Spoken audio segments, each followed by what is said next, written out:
સવારના 11 વાગે સોમનાથ જવા નીકળ્યા તો ડાયરેક્ટ જ ફોર્ચ્યુનર ગાડી આગળ ઊભી હતી અને ડાયરેક્ટ જ ઉપર આવીને 5 વાર જે કહેવાય ને કે 5 વાર અમને ઉપર ચડાવી દીધી ગાડી.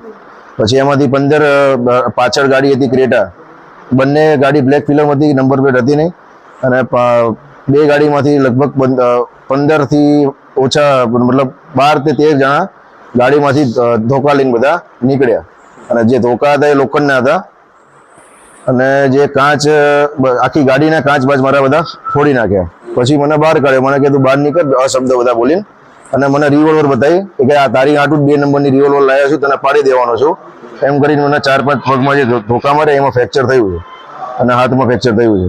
શું લાગે આ ઘટનામાં કોણ હોઈ શકે? કોઈ હોઈ શકે નહીં, દેવાયત ખબર પોતે જ છે.